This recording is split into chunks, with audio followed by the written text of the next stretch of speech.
whatever interaction you have with your child, you're not only thinking like, okay, how do I manage this in a very like concentrated way, but also like a meta way. Like, oh, what am I doing?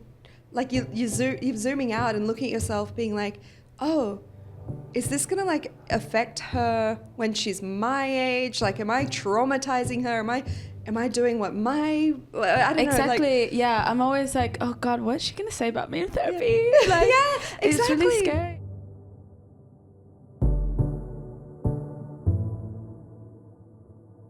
Hello, Rachel. Hello. This is kind of funny because we're friends already. We So are. yeah, but Yeah. I feel like we haven't really like had the opportunity to like really talk a lot about motherhood without our babies around. Yeah, that's the thing. We always see each other with kids. Yeah. So we're very much focused on them at least half the time, Exactly. I'd say. Yeah. And also yes, Helena was so sad she couldn't make it today. Oh, that's okay. She lives really far northwest, and it was like impossible to do drop off and like. Yeah. Well, shout out Helena, you're missed. Yeah. I guess I want to first see how you are. I'm a bit frazzled. Is it like a burnout from work or parenthood or both, or like? What? Yeah, it's just. Do you know what? I've just done a lot this year. Like, I guess like the last year and a half, like I moved country, but then also I like bought a place which shaves years off my life in terms of like I've never done that much admin. The only thing that's like more stressful is probably like doing visa admin, but this is actually longer, like it's a longer process. And also like packing and moving. Oh my God. So it's not with even... a family. Yeah. I wouldn't even say it's like just work or just this. It's like I've just done a lot this year. I've done a lot of like moving. I've done a lot of like doing like, I don't know, like house stuff into the night after work. Do you know what I mean? I've just done a lot this year, and moving. I'm such like someone that needs to be settled, and moving always like destabilizes me. Yeah. Just like my physical surroundings, where I'm someone that like, if like one thing's out of place in my house, I get like anxious about it. Do you know what I mean? Yeah. And like everything has to be really clean all the time, and like, you know, so imagine like, you know, living amongst like boxes and stuff for a few weeks. It just like it just shoots my nerves. I don't know what it is. It just makes me go a bit crazy. But yeah, other than that, I'm good. And I've been moved for like 6 months now, so I'm good. Yeah, and is London feeling like home now? Yeah, it always has, to be honest. Really? Oh yeah, because you studied before. here, right? Yeah, I moved here when I was 18. Yeah. And then I moved to Berlin when I was like 25. Mm-hmm. So I had all that time here before, and coming back felt like I was just coming home in a way. Wow. More than like, you know, obviously like home is like Venezuela and stuff, but not really anymore, to be honest. It's like unrecognizable to me at this point. But yeah, to me, like London has felt probably, it's like been my home in my, you know, 18 onwards, like my adult life. So it feels like my safe place, you know? Yeah. That's interesting that Venezuela doesn't feel like home anymore. Like, can you, talk about that? Like, can I swear on here? Yeah. I think it's it's fucked. It's absolutely fucked. I mean, maybe if anyone has seen the news the past few weeks, but there's like US intervention about to happen, or at least it's being threatened. There's like Navy boats on the coastline, like shooting boats down, like, you know. Basically Trump has a war against Venezuela at the moment, and Maduro, who is, I mean, I don't even have the words for that man. He's also like a fascist dictator as well. So it's like two fascist dictators going head to head. Oh my God. One with lots of money and one with no money, but a lot of poor and desperate people willing to like go to battle for him. So Yeah, Oh, it's fuck. it's just, you know, they Yeah. closed airspace. A lot of my friends that were trying to go home for Christmas can't go home because all the flights to like Venezuela are cancelled because of the airspace, and it's a whole mess. Is your family okay? Like, have you still got family there? Not my immediate family. So like my mum left, my dad left 2 or 3 years ago with my sister. They got asylum in Spain. My mum has been in the UK for like 12 years now. My stepdad is from here. I didn't realize that. Yeah, she's actually like they're living in the Caribbean for a year because of his work this year, but they usually live in London because my stepdad is British Jamaican. Basically, he's like a Windrush generation, and so yeah, she's been here. My brother, one of my brothers lives in Argentina, where a lot of Venezuelan immigrants have gone to. My other brother usually lives in France because he's a French wife, but he's in like Florida for a bit on like a work contract. So we're all kind of like immediate family dispersed, but like, you know, my grandparents still live there. My aunties and uncles, like, yeah. Wow. Yeah. They seem to be doing all right. Okay. Within like how you can be over there. And do you like communicate this stuff to like what's going on there politically and all of that? Do you communicate this to Sienna, your daughter, like or in like an age appropriate way? Like, does she know? Like, well, I think so. I haven't been home in like 10 years. Oh wow. Yeah. Has it been going on that? Yeah. It's been like it's socio-political collapse for the past probably for the past 20. Like when I was a teenager there, like stuff it started kicking off with like Chavez and stuff. There was like a lot of like censorship and like state control, in the sense of, you know, there were big protests when Chavez shut down like independent news channels like RCTV or whatever, and then obviously he died. Then Maduro came in, who was kind of like his right-hand man. A lot of these leaders, which is very common across Latin America, are actually like come from the military. So I guess they're not like traditional like politicians. They're just basically high-ranking like military people who then just get given the keys to a country, and obviously it doesn't go well. It's not so, especially if you have like if you have the kind of personality where the military is like your life, and like that kind of like violence and like how, you know, how you have to climb up the ranks and stuff through like usually a lot of violence, like whether that's like physical or otherwise. It makes usually for like dictatorial fascist leaders basically in Latin America. But hard growing up in a state like that, like, I don't know. Yeah, I mean, or did you not feel it when you were really young? I mean, my childhood kind of was like segmented in the sense, so like I was in Miami, went to Miami when I was like 5 or 6. I started first grade there until I was just about to be 14. So I had very like formative years there. A lot of people know that like Miami is basically like Latin America anyway. So it felt like a very like safe like place where my parents felt that they could like have a better life without and be themselves and not have like the complete culture shock. I mean, and even then it wasn't enough. We moved back to Caracas when I was like 13, 14, and then I had my whole like teenage years back home. And I actually have very happy memories of that time. Like I feel like it was kind of like the beginning of the end, but I got like I was there for what I consider to be like good years, and I had a lot more freedom there than I maybe would have in the States. You know, Miami obviously is like an island. It operates like, you know, it's northern Latin America basically. But you know, you still have like the rules of the States and, you know, whatever.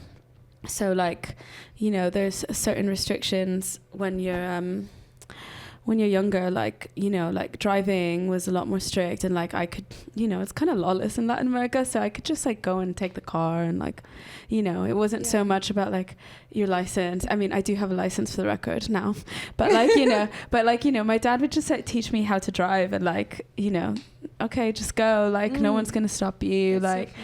yeah, you're more likely to get like robbed by the police than you are to get like reprimanded by them, like legally in Venezuela. Yeah.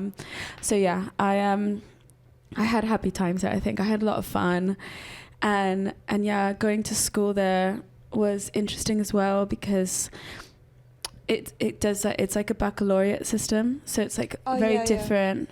You have to kind of like choose if you go through like sciences or humanities, and like, yeah, it's just like very different. So I'm glad I got to experience like, you know, like the schooling systems in like different countries, because I feel like I learned a lot, and it was also nice to like, you know, do academic work in Spanish as well. And then so from there you moved to London. Yeah. And you studied, I guess, communication, like creative media, like journalism. Yeah. Amazing. And then I did a master's as well to extend my yeah, visa. Yeah. I did a master. Yeah, I was like, do you know what? Like, I just need to figure out my visa, so I'm just gonna be a student again.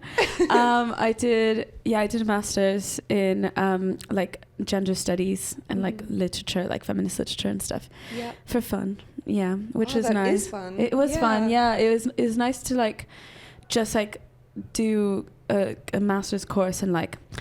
It's obviously not frivolous, but like something that isn't like, at least to me, wasn't so like this is going to be my career. It was actually something that was just to like learn and like enrich myself kind of thing, which was nice. That is so appealing to me. Like yeah, doing I something can see for you the doing love. that. Like, like no, yeah, like that in particular, but also just like generally like doing something for the love of it rather than like some commercial gain or like, oh, how can I make this like, I don't know, a job or like, I don't know. Yeah. It's just so nice to just learn for the sake of learning. Yeah, it's just exactly. And it's always just about like finding the time, right? Yeah. To do that. And I think that's what's so hard, like when you're our age, I guess, rather than like, you know, I was like doing a master's when I was like 21 or whatever, you know, your sense, even outside of like having kids or whatever, it's just, yeah, your like sense of responsibility just changes so much. Which is a shame. I feel like I wish we could all kind of like just be kids you know, forever. But also, but also life is harder now. Life is expensive, so you have to work. Yeah. And now you're working at RA, and you're at Crack for 6 or 7 years. Yeah. How do you find like being a because I'm so curious because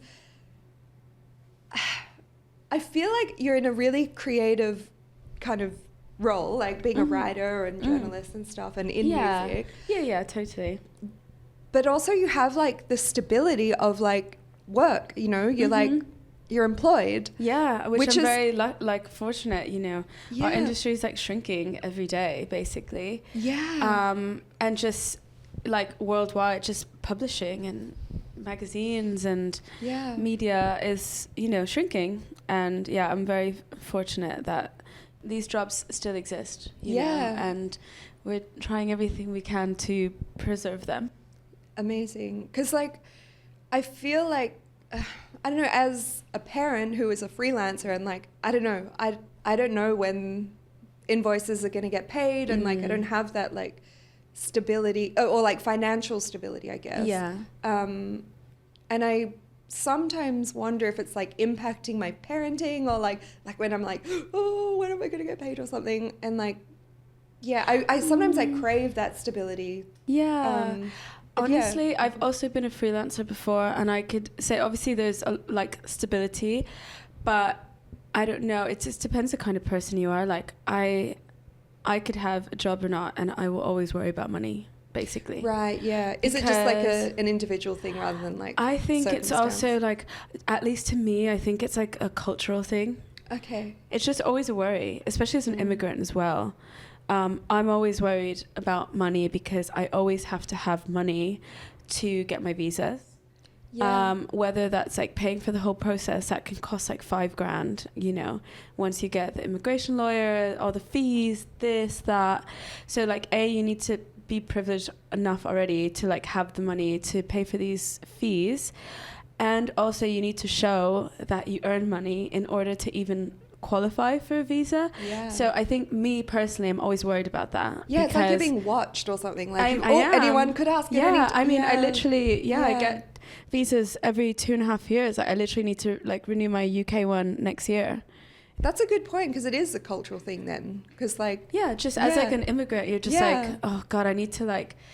I need to worry about money because I need to have it and I need to like prove that I have it constantly.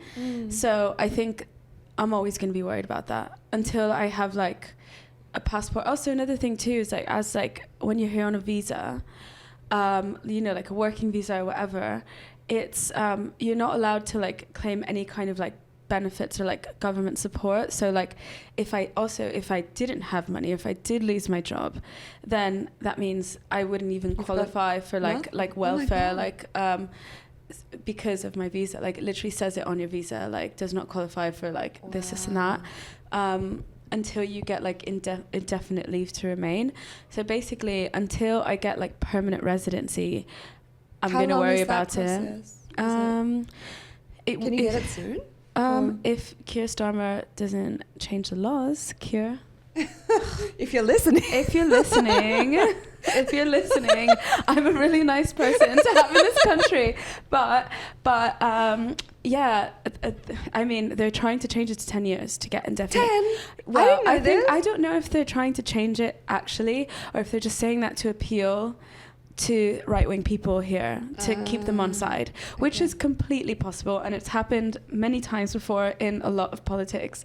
But yeah, it's usually 5 years. So technically, if nothing changes, I'll finish up my 2.5 years, and then I renew one more time, and then technically I shouldn't have to renew again. Okay. I get, fingers crossed, I get indefinite leave to remain, and then I can get a passport after like a year after that or something. Okay. So hopefully that's the case, because oh my gosh, this is home. This is your home. You should be allowed. It is. I literally like don't know where to go. Many people, like exactly.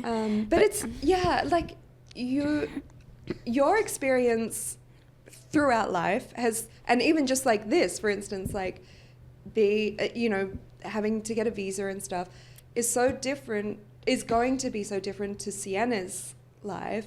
And like like I feel, I don't know, like how, I guess most parents have different lives to their kids' lives, but I feel like that's quite different. And like, how are you gonna like, I don't know, communicate that to her? Because I feel like it's such an important, because like my mum also like had a completely different life to me, and I'm only just finding out about it now, and I'm like, I wish you told me. Yeah. I guess it's like, I guess she wanted to protect you. And I guess also like our parents' generations are a bit less forthcoming about things, I feel. That's true. Yeah, we're like... Especially ethnic mums, like no way. No way. I'd be like finding stuff out like 20 years later. Like I literally found out I had like another sibling like when they were 5. Like, do you know what I mean? Like it's it's not very forthcoming. I think it's what they think is like the right thing to do, and like like some things should be like not like hidden, but some things don't need, like kids don't need to know certain things. But I think, I don't know, I don't think I have spoken to Sienna that much about, I speak to her about Venezuela and what it's like, and I show her what it's like. She constantly eats the food. Is she curious about it? She is. I mean, the ironic part is that I finally like got like the balls to be like, all right, I'm going to go back next year, because I also need to renew my passport there, right? Oh, and I was just like, I'll just go and do it, and like that would be my reason to go. And I was talking to my mum about it, and like my aunties, and I was just like, like, are we ready? Let's just do it. Like, there's no way, like, how long can I leave it? Like, we thought we were like maybe in a better place as well, obviously before like all the stuff started kicking off again. But it seemed like a good time to go. And I also had friends that hadn't been home in like 10 years that went back last year, and they were like, it's like, it's unrecognizable to us who, from like our teenage years going out there, whatever, like everything's changed. It's been dollarized, like it's very expensive. The inflation is some of the highest in the world. It's like 600% inflation. Famously, there's like loads of videos of people like burning Venezuelan money because it's worth more like dead than alive, basically. So you know, we were like, all right, let's do it. I was talking to my family, planning it, and then obviously that's like changed now because it's kicking off there again.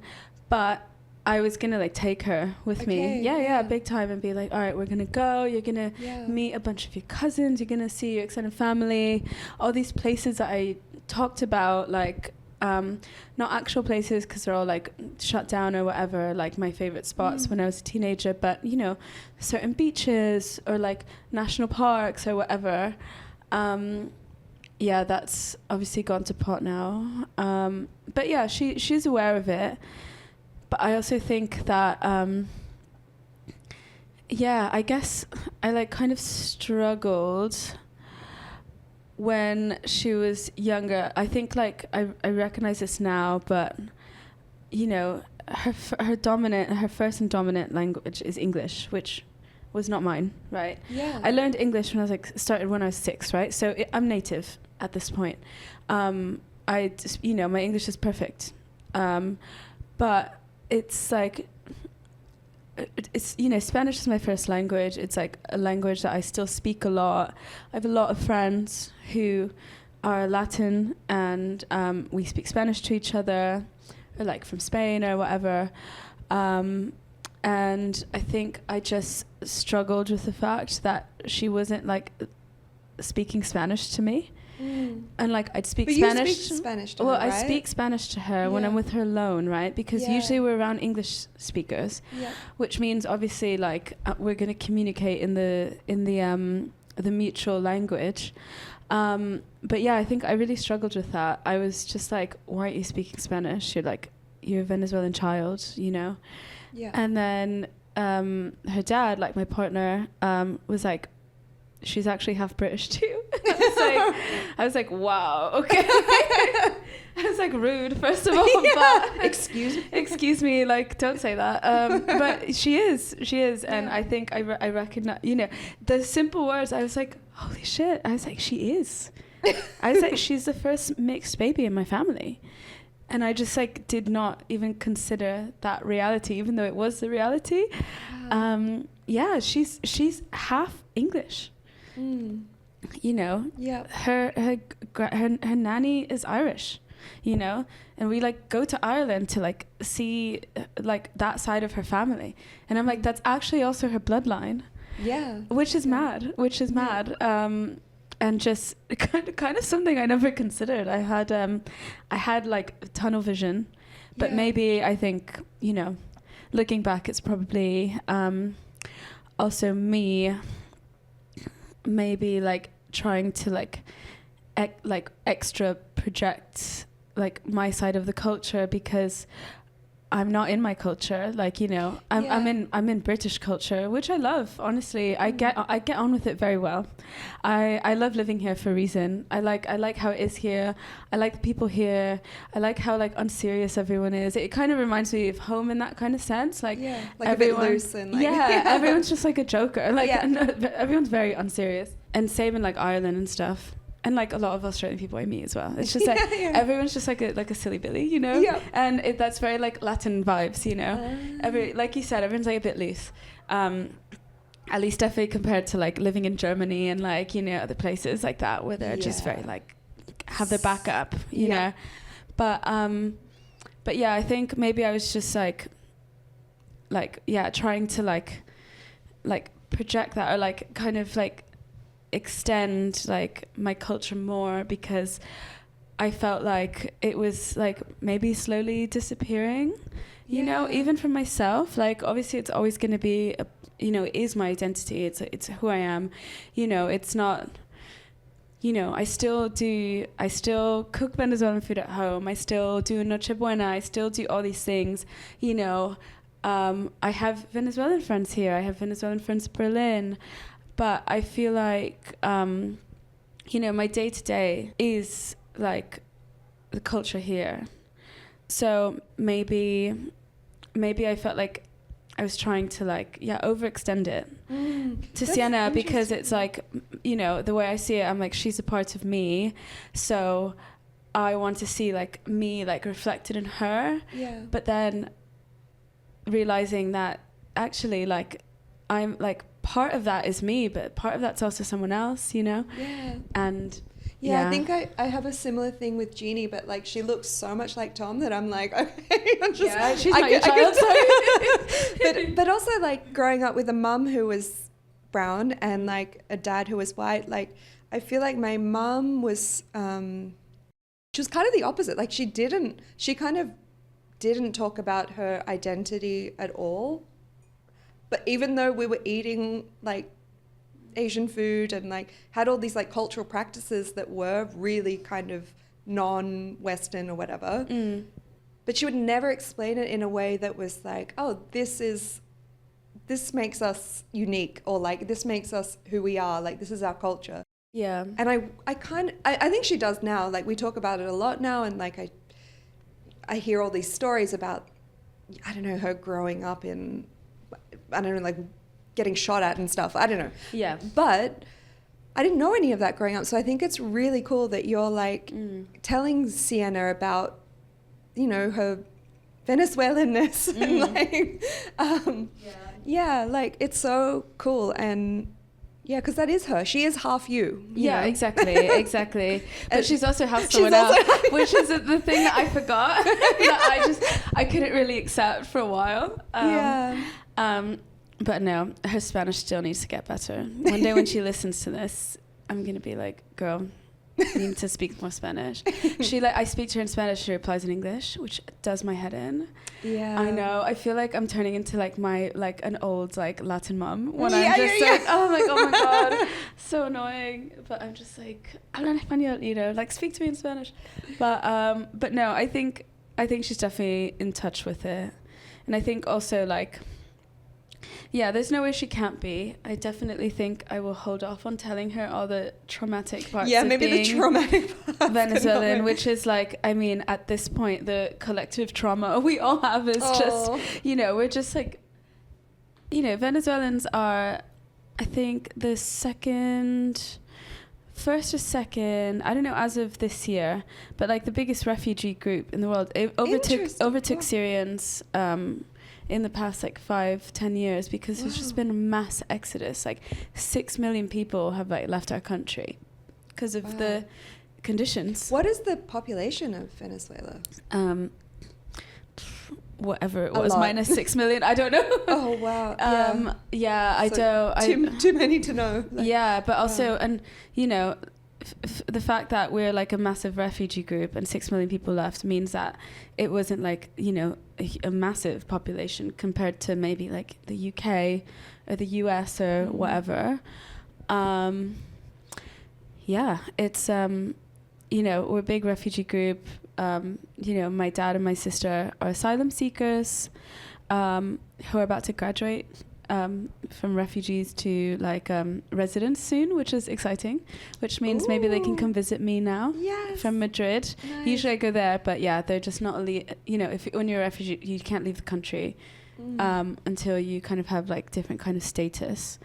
Yeah, there's a lot of trauma there for sure. Even just like, I don't know, just like a spiritual, that it's just like, you know, a lot of people, you know, we leave because we have to, like maybe not necessarily because we wanted to. And it's just sad that there just hasn't been another way for the country, and that it's just the decline has just been so like constant. You know, it's not like, oh, there was a bad time and then it got better and now it's a bad time again.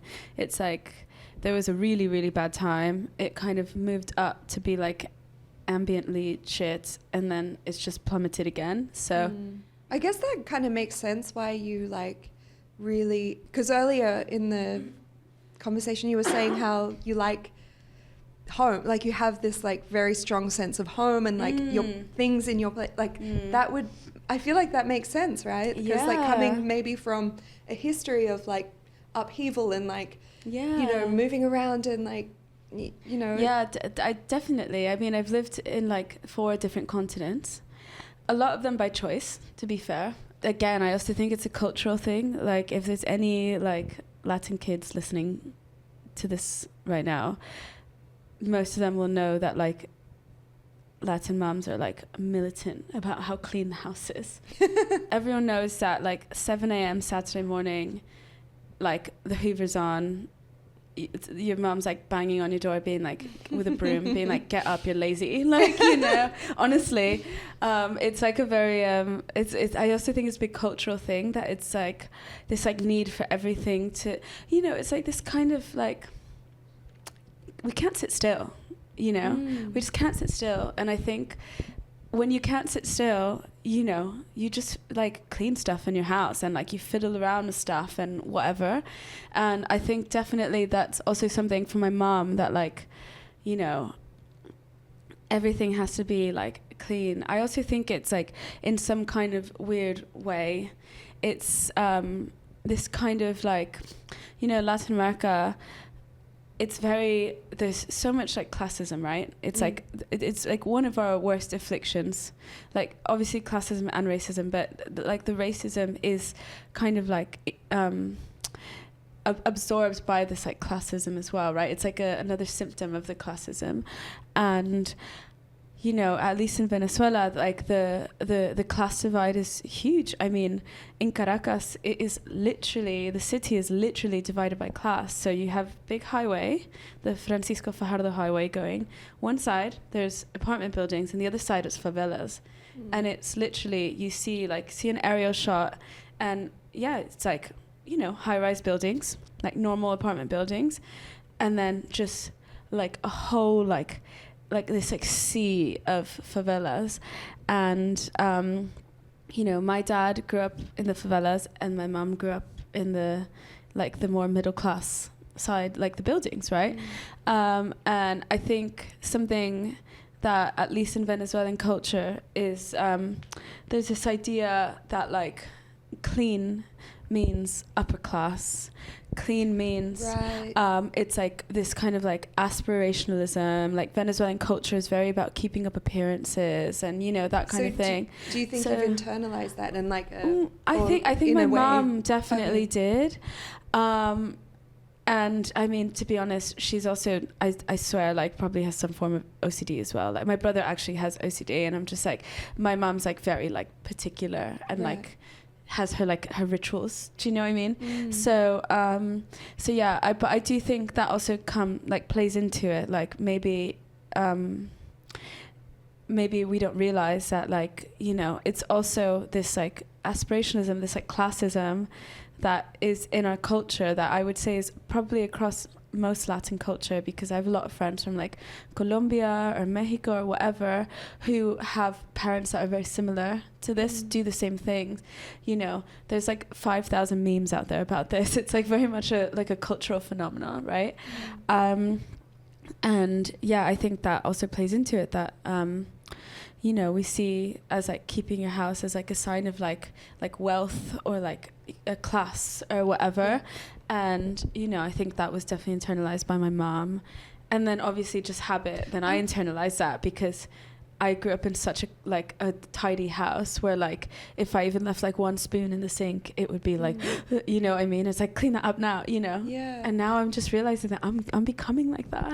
not as strict, but I'm like, you know, if I like have people over, I'll like, and there's like some beer bottles left over outside, I'll be like, that's fine, I'll go to sleep. I need to sleep. But I will be up in the morning. Yeah. The first thing I do before I do anything else, it will be like, I need to make this place spotless. So then I could sit down and have a cup of coffee and like relax, you know?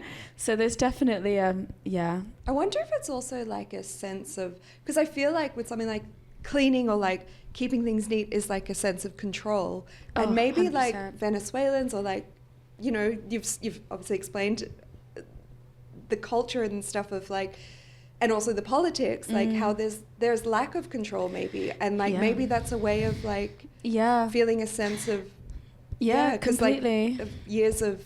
I also think it's like how my like anxiety manifests as well. Right. I've been off anxiety meds for like 8 years now, but definitely I noticed in the past 8 years that that I've been like turbo about controlling my environment, basically.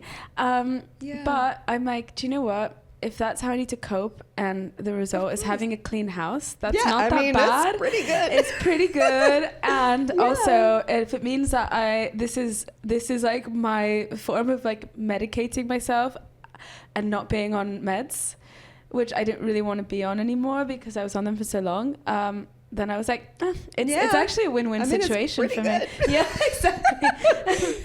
Do you notice these like quirks in Sienna? Like, oh my gosh, yes. oh really? Yeah. Oh wow. God, I'm actually. It's in her blood. Yeah, that's actually something that's kind of worrying me. I'm like, oh, well, not like worrying me, but I'm just like, oh my God, how much? Like, it's as a parent, you're just like, how I'm like, you know, they just copy behavior, and I'm just like, how the way I behave, she's going to like mimic that.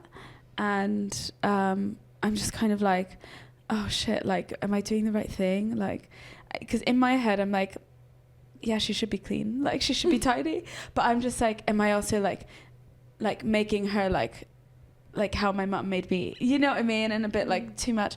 No, she's very particular, but I also think that maybe that's how kids are, I think, hopefully. Like, you know, she's very like, everything has to be tidy, which is fine. But she's also like, if she wants something, she's very like tunnel vision about it. I don't know if Jeannie's like this, where like, if she wants this specific thing, it's like, no, I need that. Like, is Jeannie like that? Jeannie is like that, but she's not tidy. Oh yeah. To be fair, like, I think Sienna, like, I think she thinks she's tidy. She is. She's like quite organized with her stuff, but if she does like flip her like toy box upside down, she will like kind of just expect me to clean it. And like, I think she knows too that I just will, because it's bothering me so much that maybe I actually need to parent a bit better in that sense. I'm just like, actually I need to stop cleaning up after her. No. I think she's just particular, but I think a lot of kids are like, you know, if she like wants like the blue spoon or whatever, if I don't give her, if there's not the blue spoon, she'll like get upset about it. You know what I mean? Like, it's like, I don't want the pink one, I want this. She's like a very... she knows what she wants. She knows what she wants, yeah. That's a really good trait. And I also see it in Jeannie, and I'm like trying so hard to nurture that. Yeah. Like, because I think Tom used to know what he wanted when he was younger, but like as an adult, he's just become like a serial people pleaser. And I'm like, I really want Jeannie just to like, just know what she wants and go out and get yeah, that's so right. Do you know what's so funny? It's like, no, I love that. That's very important. And like, me and Dan are both like that as well. But like, you know what you want and you go. Well, we're just not the type of people to just kind of like roll over, right? You're both like that. We're both like that. Okay. Oh my God. But sometimes it's like an issue because we're like two like bulls. Yeah. You know, there's no winning an argument on either side, to be honest. It's like, we're just like, okay, agree to disagree. You know, it's just like, there's just not, and you know, like, it's like, we're both very strong-willed. But there's and Sienna's very strong-willed in that sense. So arguing with a 5-year-old who's strong-willed, and then me also being strong-willed, and like, for some reason being like, I'm like arguing with a 5-year-old. It's like, why am I doing this? You know, but it's just like, it's so weird. It's like, it just comes out, you know what I mean? Yeah. And she's very much like that too, which I think, especially as like a girl who, you know, eventually will be a woman, I think, like, thank God she has growing that up in trait. a big city. Yeah, like, it's a good trait to have, I think. I agree. She's a hard ass. I love that. Yeah, I do love it. But sometimes when you're like arguing with a 5-year-old terrorist, it's like, oh my gosh, okay, right. You know, she's very like, she doesn't just like take what we say. Like, she believes us, obviously, so much. But if she knows, like, we just can't pull the wool anymore. You know, I'll tell her like, oh, we're going to do this and that. And like a week later, she'll be like, but you said we were going to do this. And she remembers everything. Yeah. And she like will call me out and be like, well, you said this. And then I have to like go on this whole thing and like figure out like, backpedaling, like, it's like, how am I going to like justify this so it doesn't look like I'm like lying to her, but also like, we're not doing this. And, you know, ultimately like, we're going to do what like I can take you to do. Do you know what I mean? Like, yeah, I know exactly what you mean. It's the same with Jeannie as well. And like, I sometimes think like, you know, some people who aren't parents are like, you know, oh yeah, parenting a 5-year-old, whatever, it's easy. Like it doesn't require much like I don't know, like intelligence. But I'm like, sometimes I'm like, oh my God, I'm really thinking on my feet. Yeah. Oh my gosh, completely. And also they just come out with things that you're just like, what? Like they're really smart. They're smart little people. They're smart. So Yeah. that's been a big like learning curve, because I'm just kind of like, yeah, you kind of do think that like maybe you don't need to like use your intelligence to like speak to a 5-year-old, but You like really do. But And you you need also to match theirs. Like it's, you know. But also you can't, like, do you find like in moments like that, or like whatever interaction you have with your child, you're not only thinking like, okay, how do I manage this in a very like, I don't know, like concentrated way, but also like a meta way, like, oh, what am I doing? Like you're zooming out and looking at yourself being like, oh, is this going to like affect her when she's my age? Like, am I traumatizing her? Am I doing what I don't know. Exactly. Like, yeah. I'm always like, oh God, what's she gonna say about me in therapy? Yeah. Like, Yeah, it's exactly. really scary. It's like what, like Patrick, my Yes, friend asked you yes, the yes, other your day. friend, yeah. I love that. He literally every time he meets parents, he just goes around. He's like, anyone got any tips? I mean, yeah, I would love some tips, but yeah, maybe that's a nice way to end. Like, do you have any like parenting tips that you've collected along the way? Don't underestimate them, because you'll get caught out very quickly. I would say, again, especially at this age, like always tell the truth. Yes. That's really important, because they will Don't gaslight them. They will clock you. Yeah. They will clock, even if it's something as stupid as, oh yeah, we'll go and do this after. They'll remember and they'll call you out. And then you'll feel terrible for like lying to them or like disappointing them when they've clocked you. So I'd say, yeah, always tell the truth, especially like at the age where like three up, because their memory just like goes wild, and their speech, and like, you know, they internalize everything, they remember everything. So I would say, and that's my learning. Also at that age they start, I feel like my earliest memories were around like 3 or 4. Like they're gonna remember this stuff. Exactly. Yeah. I would say that's my biggest tip for a child of this age, because that's just backfired on me before. And even on just like stupid things, like promising that we're gonna like go do this to like, you know, stop a tantrum now, and then a week later she's like, but you said we were going here.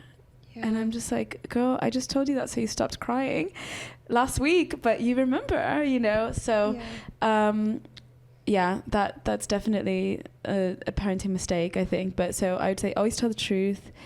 And also I'd say that's my main tip. But yeah, just like have fun with them, I think. Yes. Just have fun with them. Yeah, and like, it can be so fun when I have another one. I have another one. If you have a kid, and I guess you're like us, that have like very busy lives, like we have creative lives. We are people that, or at least like I can speak for myself, that like, you know, being a parent isn't my whole identity. It's a part of it. Just like being Venezuelan's a part of it, just like being, you know, like working in music and like being a creative person is a part of it, right? But I would say that a lot of people always ask me like, how do you do it? Like, how, you know, it feels like, I feel like especially like working in like dance music or just music in general, like the lifestyle, I guess, people always think is like very like incongruent with parenthood. And to be honest, it's not really. I guess it depends the type of person you are, but like, you know, I still go out, I still have fun. Even before I had a kid, like I was not partying nearly as hard as I was in my early 20s or mid 20s anyway. So I kind of like calmed down like on my own a bit. I still have my moments of not being calm, obviously, even now into parenthood. But I think if, yeah, a lot of people just say like, I want to do it, but like I don't know how that's going to like affect my lifestyle. Like obviously it does affect it to some degree, but I do think like your world, it doesn't shrink, it expands, is how I would describe that. You know, your life just gets bigger. I don't see it as getting smaller at all. I still work full time. I still do all the things I want to do. I still like see my friends. I still go out and rave sometimes. I still go to festivals. I still do all these things. And then just have an added thing to it, you know, which is like a child. But I don't know. It also like, you don't realize how much time you waste. I don't know what was I doing the whole time before? Yeah. What did I do with my hours? I honestly don't know, because I still do the same things now. Yeah. But yeah, that's another thing I'd say. Like, I love that, because I think when sometimes if a parent like gives up that whole part of that whole youthful side of their identity and like, just like completely zooms in on the child, then like maybe that by them losing that part of themselves, like they may lose their spark, they may like have resentment, they may not be as fun, and like as we were saying, like have fun with your kid, like so maybe part of, you know, getting to that point is like not holding on to your youth, but like, you know, preserving that part of yourself. 100%, 100%. And also like if another, you're happy, then exactly. And also like children are a part of society. Yes, everyone. They are allowed to be in restaurants. They can be at pubs and bars at reasonable times. Jeannie was at a club on the week. Exactly. At Jan's exactly. I was just like, if Sierra could get into a club, I'd take her. I would take her. That's what I mean. Like, it's just, you don't have to like start like children are people too, and just take them with you. Like, just take them with you, and they're gonna get really well socialized from it as well. You know, I think they'll have like happy memories being like, oh yeah, I like, you know, went to a rave with my mom when I was like 6 or like, you know, I went to like Glastonbury and like did whatever, you know. I just think that's really important. Like, you don't have to stop your life if you don't want to. There's some people that struggle with that, which is absolutely fine. You have to do what you have to do. But if you feel like you want to, but you feel like it's like the wrong thing to do, or you feel like some kind of shame or whatever, just like bin that off. Like, it's just do it. Like, just do it. That's also a good point, because some people just like want to zoom in on that, and that's totally exactly. Which if that makes them happy, but I'm the type of person that I'm just like, I can't be locked in. Yeah. As I'll go crazy. Like, I just cannot be locked in like this. So yeah, just take her, and then they have fun. It's fun. Yeah. Just have fun. Yeah, just have fun. Thank you. Oh, thank